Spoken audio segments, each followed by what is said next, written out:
जानते हैं कि भारत की स्वर कोकिला लेजेंडरी सिंगर लता मंगेशकर जी को गुजरे हुए अब 9 दिन हो चुके हैं।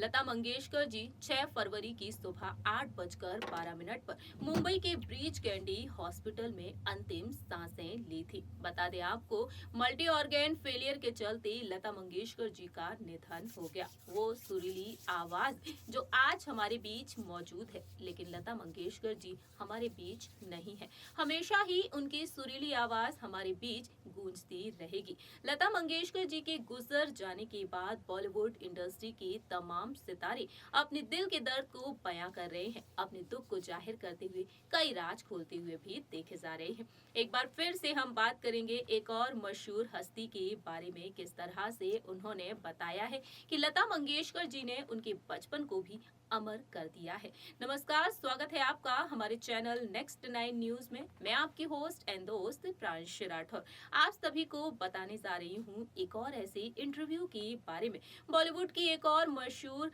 हस्ती ने अपने दिल के दर्द को बयां किया है, लता मंगेशकर जी को याद करते हुए। देखिए ये रिपोर्ट। जैसा कि आप जानते हैं कि भारत की स्वर कोकिला लेजेंडरी सिंगर लता मंगेशकर जी अब हमारे बीच नहीं है। लता मंगेशकर जी को पल पल याद करते हुए नजर आ रहे हैं उनके चाहने वाले। फिल्म इंडस्ट्री के सितारे पुरानी किस्सों को शेयर करते हुए अपने दिल के दर्द को छलकाते हुए दिखाई दे रहे हैं। इस रिपोर्ट के जरिए हम आपको बताना चाहेंगे, फिल्म इंडस्ट्री में बेबी तबस्सुम के नाम से मशहूर हुई veteran TV host, presenter, actress Tabassum के बारे में। लता मंगेशकर जी को 40 के दशक से वह जानती रही। वहीं लता मंगेशकर जी को याद करते हुए अपने दिल के दर्द को बयां करते हुए उन्होंने कई दिलचस्प राज भी खोले हैं। वह कहती हैं कि मैं उन्हें 40 के दशक से जानती रही हूँ। आज की तारीख में फिल्म लाइन में शायद ही कोई हो जो उन्हें इतने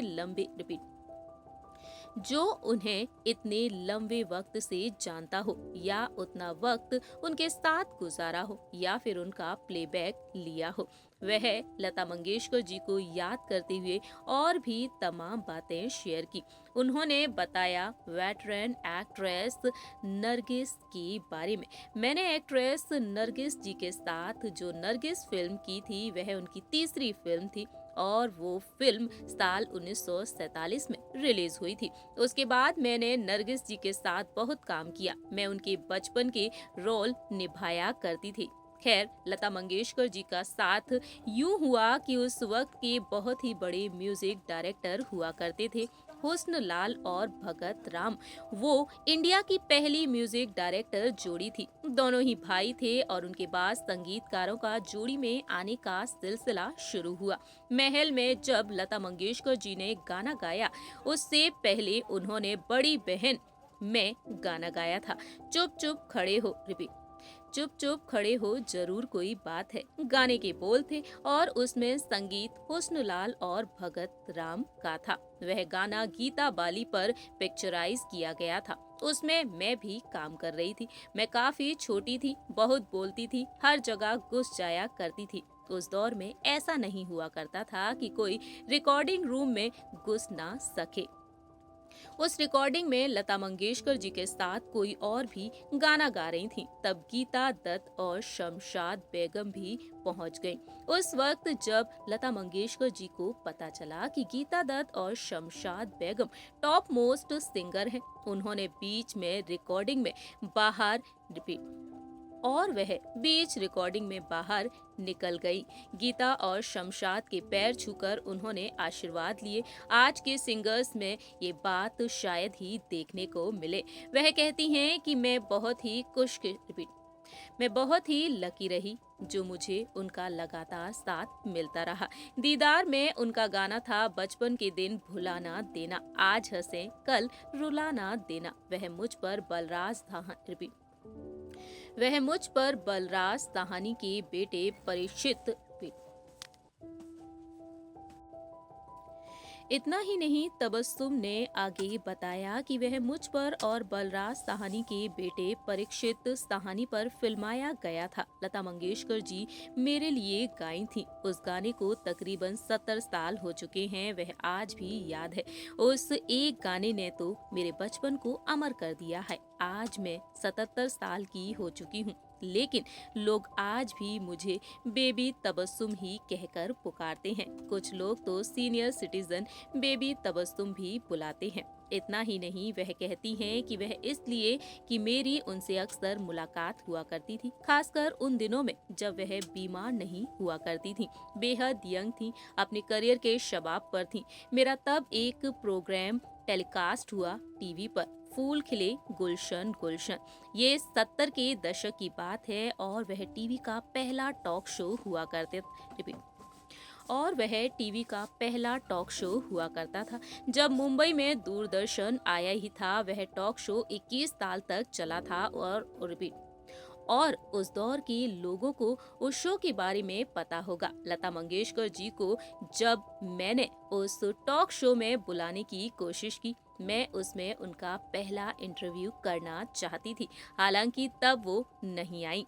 हालांकि जब 6 साल बाद फिलहाल जब 6 से 7 साल पहले तबस्सुम टॉकीज नाम शो की शुरुआत हुई, उसमें लता मंगेशकर जी पहुंची, तब मैंने उनसे पूछा कि कैमरे के सामने नहीं मगर ऑफ कैमरा ही बता दें कि आप किसके नाम का सिंदूर अपनी मांग में भरती हैं। और उस वक्त लता मंगेशकर जी ने बताया कि वह संगीत से प्रेम करती हैं और संगीत के लिए ही वह अपनी मांग में सिंदूर भरती हैं। वह अपनी मांग में सिंदूर भरती हैं। लता मंगेशकर जी को याद करते हुए तबस्सुम ने बताया कि कई साल हो गए उनसे मुलाकात किए हुए, लेकिन बीच में 2 बार फोन पर बात हुई थी। वह कहती हैं कि बेबी, एक बात याद रखना, जिंदगी में दौलत, शोहरत, इज्जत से ज्यादा इम्पोर्टेंट होती है सेहत। अपनी सेहत का अच्छे से ख्याल रखना। मुझे उनकी बात इतनी अच्छी लगी कि मैं ये आगे यंग जनरेशन को भी बताती हूँ। इस तरह से बेबी तबस्सुम ने लता मंगेशकर जी को याद करते हुए ये तमाम राज खोले। इस तरह से बेबी तबस्सुम अपने नाम को लेकर गर्व महसूस करती हुई भी दिखाई देती हैं। आप सभी ने जाना देखा किस तरह से इंडस्ट्री में बेबी तबस्सुम के नाम से मशहूर हुई अभिनेत्री अपने दिल के दर्द को बयां करती हुई नजर आई हैं। लता मंगेशकर जी आज भले ही हमारे बीच नहीं है, लेकिन हमेशा ही उनकी सुरीली आवाज का जादू हमारे बीच दिखता ही रहेगा, हमारे बीच उनकी आवाज गूंजती ही रहेगी। इस रिपोर्ट में इतना ही। तब तक के लिए आप देखते रहिए नेक्स्ट 9 न्यूज।